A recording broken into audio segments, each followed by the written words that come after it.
One thing you may be wondering about ESO, whether you are a new player or even approaching endgame, is should you play a one-bar build in the Elder Scrolls Online? Now, if you're tired of bar swapping, you're burned out with complicated rotations, or you just want a simpler, more immersive way to play ESO, then a one-bar build might be the best option for you. In fact, some of the strongest and easiest builds in the game right now use just one skill bar. But while these one-bar builds are powerful and beginner-friendly, they're not without their challenges, especially for group content. So in this video, we're breaking down everything you need to know about one-bar builds, what they actually are and how to set one up correctly, the real pros and cons, and my personal favorite one-bar builds that you can start using right now. So let's get right into it. So first things first, what exactly is a one-bar build? Well, the name pretty much says it all. It's a character in the Elder Scrolls Online that only uses one skill bar instead of the traditional two. Now here's the thing, every player in ESO actually starts out this way, so it's actually pretty natural. You don't even unlock your second skill bar while you're leveling until level 15. So technically speaking, every player has used a one-bar build, at least at the start of their ESO journey. What makes one-bar builds special is that some players choose to stay that way, even at max level, and even for endgame content. Why? Well, part of it comes down to that Elder Scrolls DNA. I mean, if you've played Skyrim or Oblivion, you know exactly what I'm talking about. Those games didn't give you 12 abilities and multiple bars of skills to swap between, buff uptimes to manage, and so on. You just had a few core spells or abilities, and that was pretty much how you played. So one-bar builds in ESO feel closer to that classic immersive experience found in the single-player Elder Scrolls games. One-bar builds also strip down a lot of the MMO complexity. No bar swapping, obviously, no juggling buffs across different loadouts, just one clean bar of skills with your most important skills included and nothing else. Now, years ago when I was first experimenting with one-bar builds, this is actually what attracted me to the playstyle the most. For me, I actually enjoyed the challenge of finding the absolute best skills, whether it was damage, sustain, or healing, to complete my build, and just using the best options. It really helped me to narrow down which skills mattered the most and which skills were just fluff. So if that sounds appealing to you too, how do you actually then build a character to work with just one skill bar? I mean, that's 5 standard skills in one ultimate. Well, you could technically keep your basic setup all the way from level 1 to max level, but if you want to optimize your build and then compete, you'll need a very specific item, and that obviously is the mythic Oakensoul ring. Now, this ring was a game changer when it first released, and it still is. It gives you a massive set of buffs just for equipping it. These buffs mimic basically the effects that you would normally get from running a full set of 2 skill bars, particularly when it comes to damage and defense. For example, you have major brutality and sorcery included on Oakensoul. This increases your weapon and spell damage, just like a standard damage buff skill that all classes have would do. Oakensoul ring also gives you major prophecy and savagery. This buff gives you a powerful bonus to critical chance, which almost every build needs. And again, you would be forced to slot this through other skills like Inner Light or Camouflage Hunter, for example. Oakensoul also gives you passive Major Resolve. That's your armor buff completely covered, which all classes have a source of that as well. You don't need to get it from a skill, you just get it from the ring. And these are just a few examples. You have tons more. Minor Courage, Minor Slayer, Minor Aegis, Empower, Minor Heroism, and so on. So right there you can see that the Oakensoul Ring Mythic replaces at least 4 to 5 skills easily, and often more skills depending on what your class has access to. Basically, this Mythic lets you create a one-bar build, but still retain a high level of effectiveness and efficiency because it basically packages all the buffs that you would normally have with those additional skills from using 2 skill bars, and it throws them onto one single gear slot. That's incredibly powerful, and it lets you focus on just the essential skills that your build needs to be effective in whatever role you're looking to fill. Now, yeah, you can still play a one-bar build without the Oakensoul ring, just gonna be less effective. But this is actually still fine. You know, if you want to do overland content and questing, doing a one-bar build without the Oakensoul Mythic is gonna be fine. But once you want to tackle more difficult content, let's say group dungeons, solo arenas, or PvP, that's where the Oakensoul ring makes a huge difference. Now, I do have a detailed video guide and written guide on how to get the Oakensoul ring Mythic, so make sure to check those out if you don't have it yet, because it really is the best option for the one-bar playstyle. That being said though, let's talk about the rest of the gear that you need for a one-bar build. Now, Most one bar builds still use two full 5-piece gear sets. This is basically the same idea as most 2-bar builds in terms of the sets that you have access to. So for example, if a tank build uses Crimson Oath and Powerful Assault, you can still use those same two 5-piece sets on your 1-bar build, no problem. Now, where 1-bar builds become less optimal somewhat than 2-bar builds is when it comes to monster sets. Now, since using two 5-piece sets takes a total of 10 gear slots, and your Oakensoul ring takes one more, that means you only have one gear slot remaining out of your original 12. This is going to exclude you from using any 2-piece monster set or even 2-piece arena or weapon sets. So your overall options on 1-bar builds are more limited. Now, obviously, you also cannot run a back bar proc set either, because you cannot bar swap with the Oakensoul ring equipped. So that does mean there is a sizable trade-off in terms of the gear set options that you can use. Now, luckily, you can still run a 1-piece monster set if you're using two 5-piece sets in the Oakensoul ring, and you can still get that specific 1-piece bonus. Now, a popular option for this is the Slime Craw monster set. It gives you critical chance from just using 1 piece, either head or shoulders, it doesn't matter. And this is great for DPS, soloing, and even healer-focused builds, and it comes from a relatively easy dungeon, Wayrest Sewers. Another great option is going to be Swarm Mother, which gives you both stamina and magicka. Kind of a 2-for-1 bonus here, which is going to be ideal for tanking and even PvP-focused builds. Now, yes, you can still use a full monster set if you remove one of your 5-piece sets and substitute that for something like a 3-piece set. Now, unfortunately, there aren't a lot of 3-piece sets in ESO currently. Hopefully, they'll add more eventually. But for now, an easy option is going to be Armor of the Trainee that gives you health, magicka, and stamina, which is great for padding your overall stats. I use this, for example, on my Zookeeper build previously, which is a 1-bar build where I wanted to use the Maw of the Infernal monster set to summon that Daedroth pet because it fit the theme for the build. Technically, you could also use a 4-piece or 4 out of 5 pieces from a 5-piece set in this case as well. And some sets have really good 2 through 4 bonuses, even with you missing out on the full 5-piece bonus. So that covers gear set variety, but then what about skills? Well, as I mentioned, when you use a 1-bar build, you have to really think about what skills you need in order to be successful. Now, this is a bit easier with subclassing because you can grab skills from other classes to fill in gaps, but it's also more difficult in a sense because you have way more options to choose from now than you ever did before. You basically want to start by thinking about the purpose of your build first and highlighting the best skills to fit that purpose. And if skills can fulfill 2 or more purposes at the same time, that's even better. For example, if I was creating a solo build for a magicka-focused Templar, I would need damage and self-healing more than anything else. Luckily, I have a skill called Puncturing Sweep, which does both. So I could save a bar slot here, not worry about running a plain healing skill alone, like Honor the Dead, because my damage skill, again, Puncturing Sweep, does both damage and heals me at the same time, basically giving me 2 skills for the price of 1. Then if I wanted a more defensive option for more challenging content, I could use a skill like Radiant Ward, which is a damage shield, so it functions kind of like additional healing because it protects my health pool. But this skill also deals damage to nearby enemies, it debuffs them with minor maim, and it also procs my Templar passives all at the same time. So again, with 1-bar builds, it's about getting the most bang for your buck per skill slot.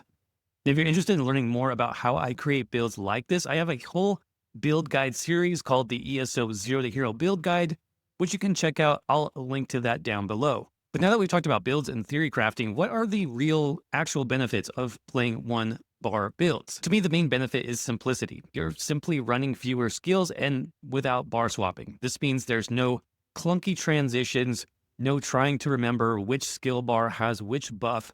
Basically, everything you need is always there no matter what. Now, this makes the learning curve for combat in ESO much easier, especially for newer players, and even experienced players tend to enjoy the fact that all of their main abilities are always just 1 click away.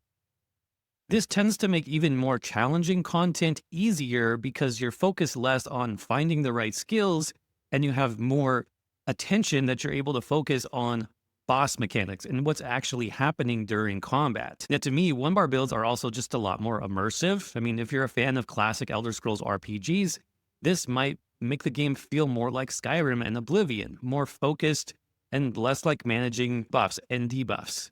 So if you ever want to play ESO in first person or with the UI turned off, but still be able to do combat, then a one bar build is probably the best way to do that. Because again, simplicity, it's much less confusing only having one set bar of skills and not having to remember which buff or debuff is on which specific skill bar. Now, accessibility is another huge benefit of playing a one bar build in ESO, and it's something that's frequently mentioned in the comments section of my one bar build videos. These are just great for players who might struggle with things like carpal tunnel or repetitive strain injuries, because you're basically doing a lot less actions per minute, which results in less strain and less stress on your hands and fingers, which is actually awesome. This pairs especially well, I've found, if you play with a controller as well.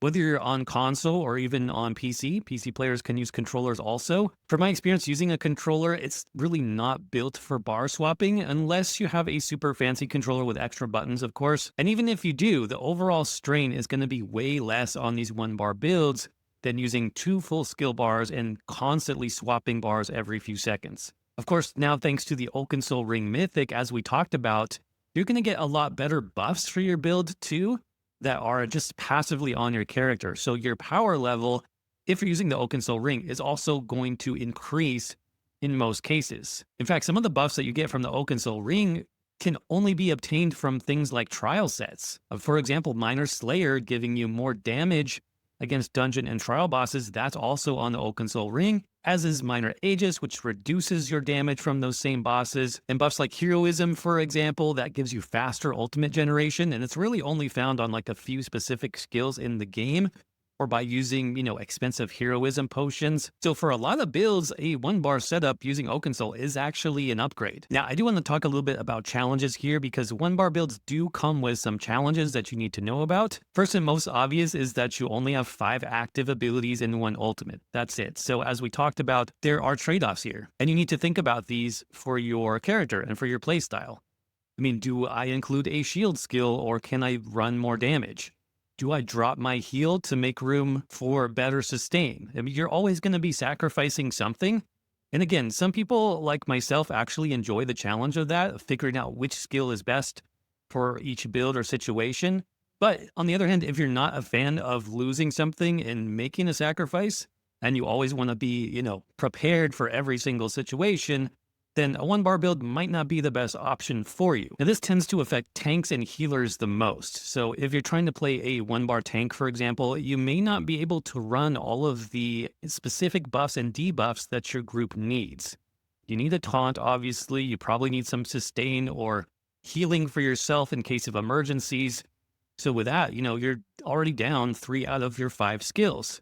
You still need to fit in debuffs, group buffs, and so on. Now, granted, a lot of this can be done with sets, so one bar tank builds honestly still work pretty well. But just like we discussed previously, you can't have everything, and so you are going to make some trade-offs. Same thing goes for healers. One bar healers can work in normal dungeons and even normal trials groups, but you're going to struggle probably in more competitive trials where your group is needing absolutely every buff possible.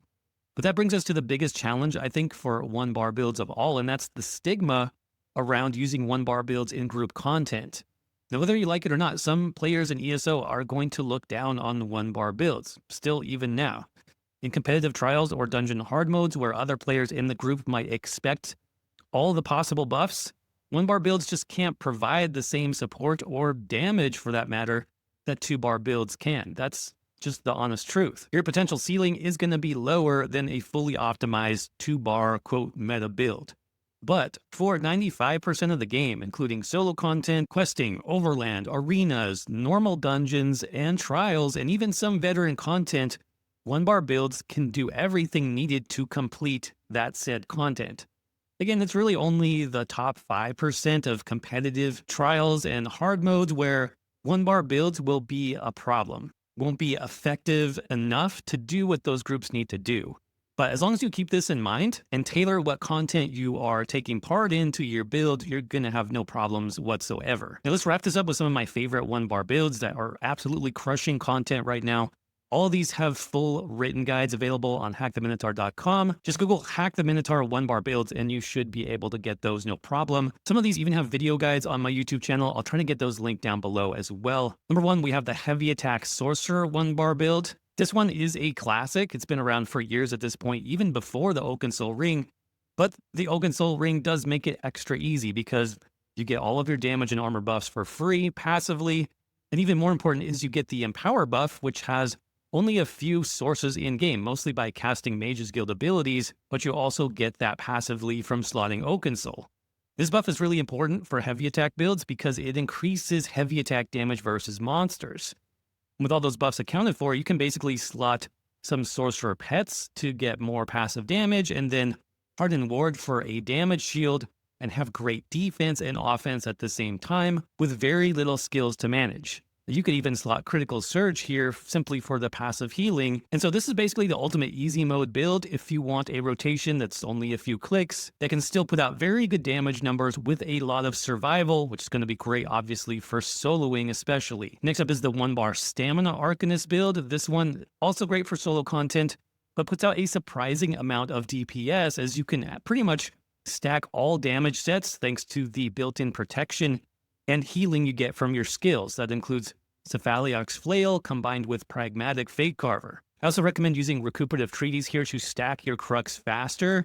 Then you simply are going to hit Flail 2 times, which heals you, and then you hit Fate Carver Beam, which is now fully stacked at 3 Crux, providing a big damage shield and big damage. Then just rinse and repeat. This build works really well with almost any type of damage-oriented sets.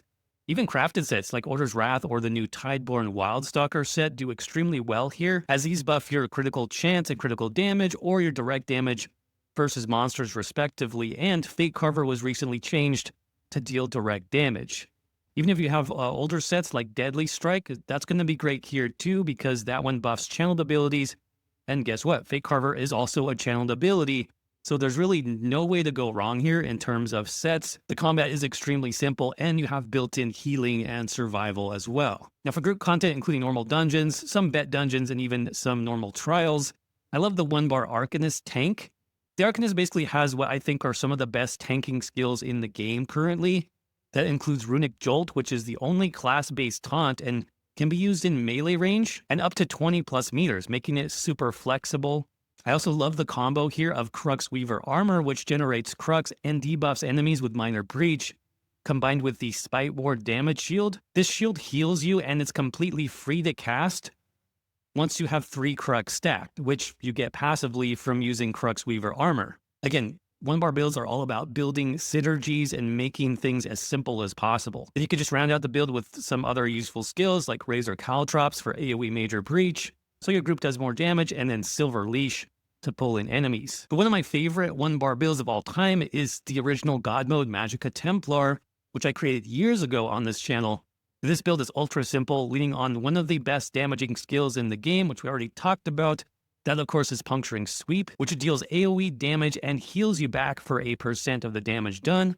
With that, you can combine a simple damage shield called Radiant Ward that scales in strength based on the amount of enemies you hit. So it's kind of like a Magicka version of Brawler. And that's really all you need in terms of skills. From there, you can just bring any other options that you want via the subclassing system, which I broke down in the video guide, so definitely check that one out if you're interested. Again, link is down below. But other than that, I have dozens of other 1-bar builds on my website. Just Google Hack the Minotaur 1-bar builds to see all those different options. And let me know in the comments whether you play 1-bar builds or not. What do you like about them? What do you dislike? And thanks again for watching. Hey everybody, if you're struggling at all with the Elder Scrolls Online, I definitely know the feeling. I struggled with this game for months. The biggest problem I had was, even though the game says that you can play any way you want, it never really teaches you how. Like I said, it took me many months of teaching myself how the game works before I could actually start to make builds that were truly effective and fun to play. Well, today I'm excited to let you know that I finally put down my system for creating builds into a simple step-by-step guide that you can now learn and use to create your own fun and powerful builds yourself. We're calling this the ESO Zero to Hero Academy, and it's being hosted through Podia, which is an amazing online learning platform. So far, our Ultimate Build Guide has over 25 lessons and over 2 hours of content designed to take you from a beginner to a master theory crafter, not in years like it took me, but in just a few hours. So if you want to check out the guide and preview all of the included lessons, just click on the link below to learn more.